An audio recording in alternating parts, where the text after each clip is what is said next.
Welcome back to NJ.com. Jackie Friedman here with the Star Ledger's boys lacrosse expert Mike Kinney.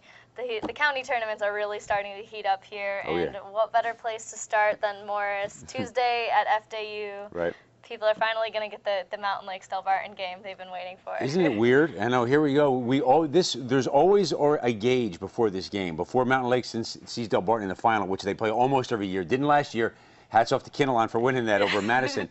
But you always have a gauge because you always play the regular season game before they play in the county tournament. This year. Rained out this year, and not made up because they presumed they were going to get to the final, and they're getting to the final. This is going to be an excellent game. A lot of it is going to come down to the way Greg Cuccinello does his face-off work against Jack Clark. Greg Cuccinello is the Mountain Lakes face-off guy. Jack Clark, the Delbarton guy. That's always, one of those, givens as far as lacrosse goes, but this is very important because Greg Cuccinello is the kind of kid, if he's strong and he's got his face-off, that deep midfield of Mountain Lakes can really do some damage on Delbarton, and that's going to be key. I think Mountain Lakes' midfield is good enough and strong enough to do this. I really do. I think Delbarton's defense with Jack Breet, if they're in settled, if Mountain Lakes is in a settled offense against Delbarton's defense with Jack Breet, it's going to be trouble. Delbarton's very good. Jack Breet is one of the best defensemen around. But if Lakes can run a little bit on Delbarton, Lakes can do this. This is going to be an outstanding game, fun game. Yeah, pretty amazing that we've had to wait this long. I know, it's ridiculous. I'm waiting to see Clay Harmon try to get some goals against Mountain Lakes defense and vice versa with Mountain Lakes guys. I feel like I'm waiting for Christmas or something, man.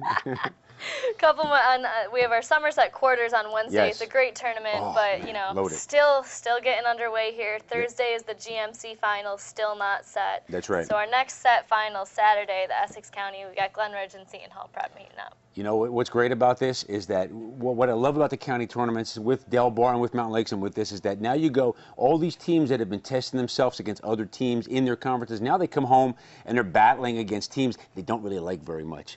This is interesting. Last year, Glenridge played Seton Hall in the final, thought Glenridge might have been good enough to take this. Tim Mulrennan, who just had come back about 4 or 5 games earlier from an injury, he's a Glenridge kid. He plays for Seton Hall. He had 3 goals against his buddies, against his hometown buddies. Glenridge is going to be looking out for him because Tim Mulrennan is not a surprise anymore. He's a key component of that Seton Hall offense. Glenridge is going to be out to stop him with Mac McMahon, one of the better defenders around, and Glenridge's other people, including their goalie, Mac Davis, who's outstanding. I think Glenridge takes this. And the reason is, Glenridge, now that they're in the Gibbs division, is playing tougher competition closer to the tournament. They're ready, exactly. They played good competition last year early. They a little weaker as they got to the tournament final. I think it hurt them. This year, Glenridge is really tough. Saturday, the Union finals, not set yet, but you're thinking Summit and Westfield could meet up? I think so. Summit and Westfield, again, no doubt about it. Westfield's playing very good defense right now. I like what they're doing, well coached. They played Summit 5-1. People may forget, they played Summit very, very good. 3rd game of the season. 5-1 game, excellent. They played outstanding, Westfield.